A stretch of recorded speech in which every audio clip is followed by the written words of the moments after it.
And even though I could have seized with Sigurd, even though it hurt me not to seize, I just couldn't justify it. So I scroll through, show you guys who's cleared the arena, in case you decided to skip past those arena fights.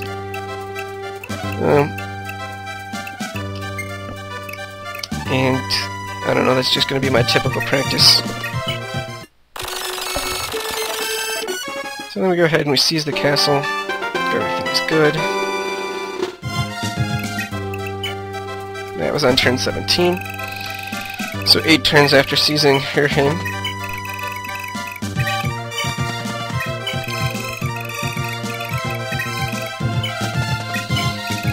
And so now we send everybody towards the next destination, Makili.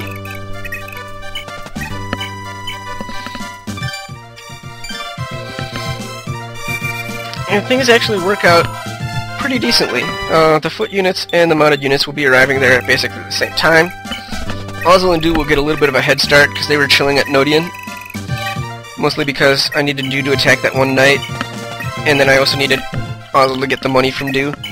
Otherwise, they would have been probably chilling with the other foot units. Anyway, Ethelyn gets warped up over here. I could have, in theory, waited a turn and just warped her to the Anthony Castle, but this works probably a little bit better because she gets an extra return in.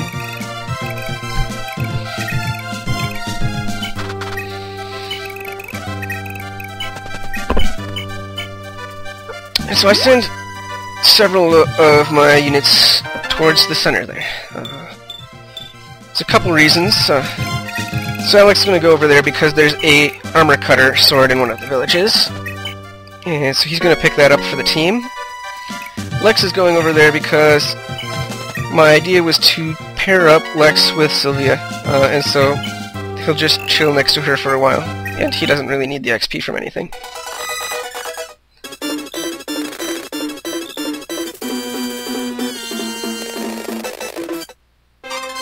Now, ordinarily, you could probably have all of your dudes chilling, well, all of your foot dudes chilling at the castle right there, and they could be mopping up all of those units in a more efficient playthrough.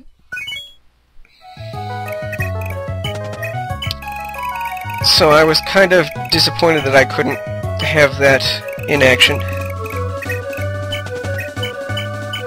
But I still do manage to get a goodly amount of experience to the foot units in any respect. And it's not like I'm taking a huge turn count when all is said and done. So despite having could have done it better, I'm not too disappointed with how things end up working out. So Ethelyn sends Noish back. Noish will try to catch up and chill with Ira. They've been apart for most of the chapter, and they're dying to see each other again, I'm just sure of it. At least, that's what I keep telling myself.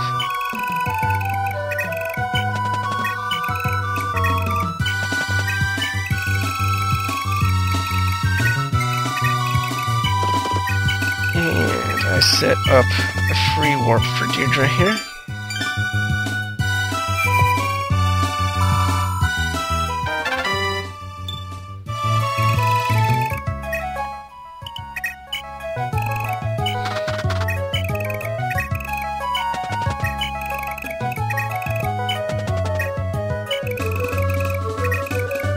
And then the most part of the rest of these next turns is just moving dudes.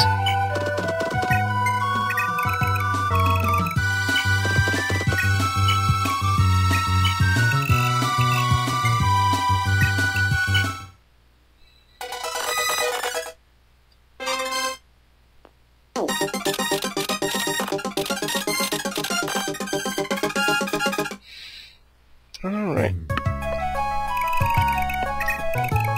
So, important here, we return Sigurd.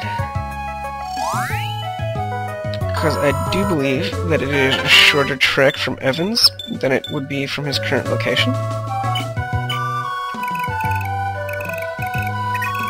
And the evidence would tend to support that, considering that Finn and Beowulf are arriving at about the same time as Hoylin and Ara. And Finn and Beowulf had a head start on Sigurd by about 2 turns there.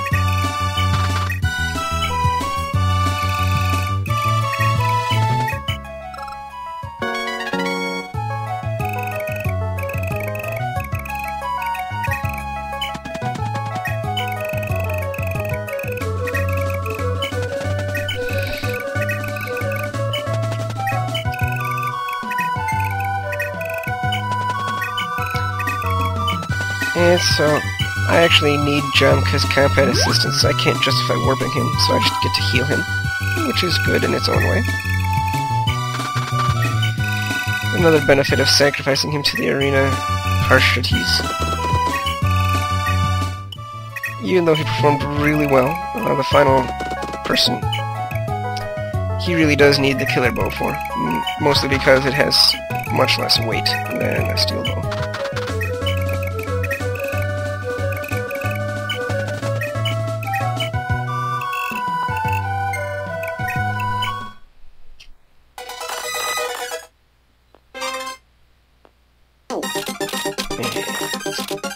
The enemy continues to advance.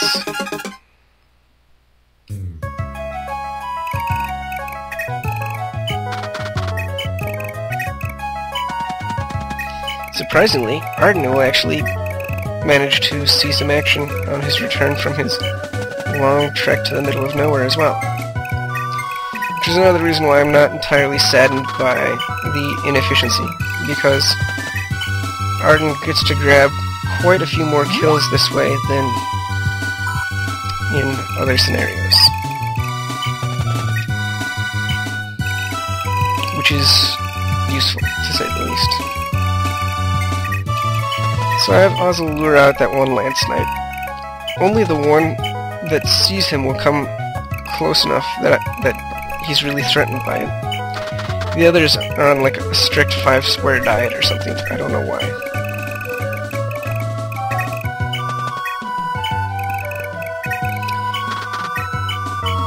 Now, Levin needs to be sent home to the main castle in order to recruit Fury, who is the Pegasus Knight charging furiously down there, thinking that we're holding him hostage and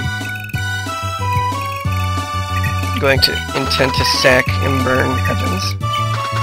So he needs to go down there to change her ways. And that's perhaps the main reason that Ethlyn is going up to that cluster of villages. The other reason is just for glorious return experience of everybody else as well.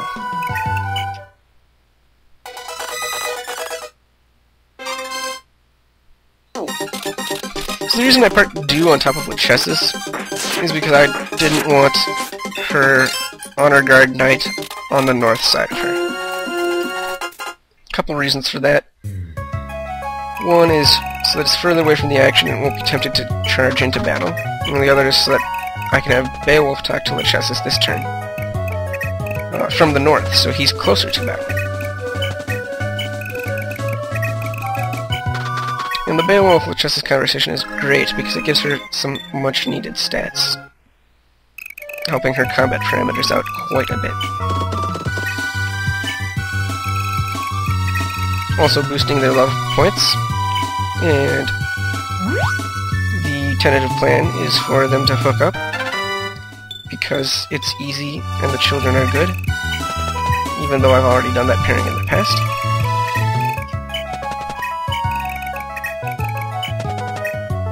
And at this point we warp Lachesis to home base, because her role in the actual chapter is at an end.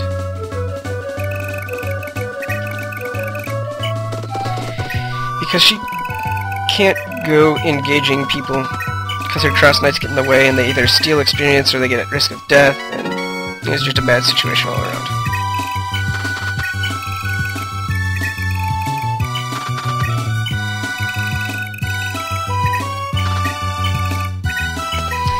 And so you see I left that one village there. That's for Ideen because it has the bargain ring, which is very important for Steve users to have.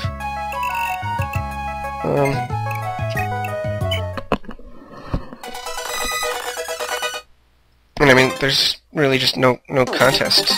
Nobody else gets as much benefit from it as she does.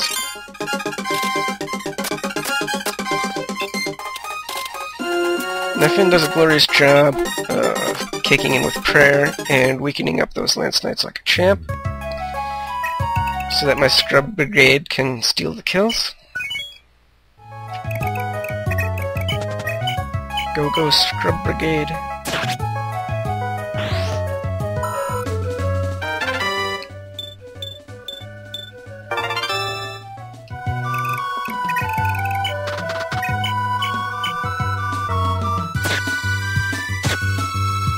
And we go ahead and we'll fight the captain.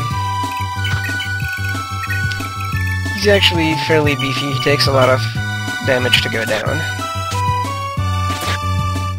So Beowulf and Holden set him up for Arden to swoop in and take.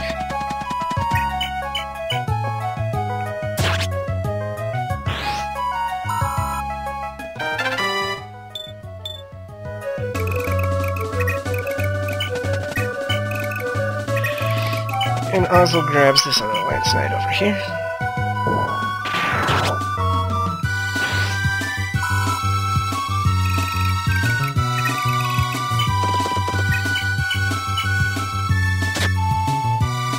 Horn and Jumka will take out this other guy.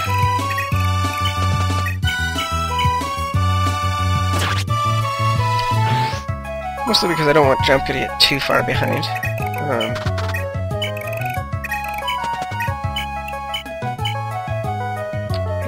Heal Finn back to full health. Because Deirdre can do just amazing things with the simple heal staff. It's kind of ridiculous. Her magic is through the roof. It may have already capped by now, I don't remember if it hit 25 or not.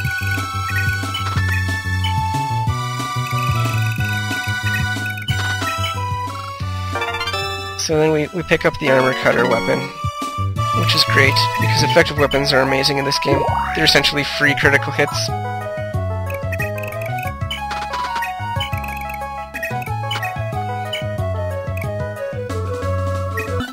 And then we have Lachesis start to levy her way through the arena. She has the prayer sword, which, like you might suspect, grants the prayer skill to the wielder. Which then means that she can basically take the whole arena by herself. She'll just need to spend some time in the castle healing small chunks of hit points until she can suck up the one blow that she needs to take to put herself into range. She'll be spending the rest of the chapter at intermittent points going in and out of the arena.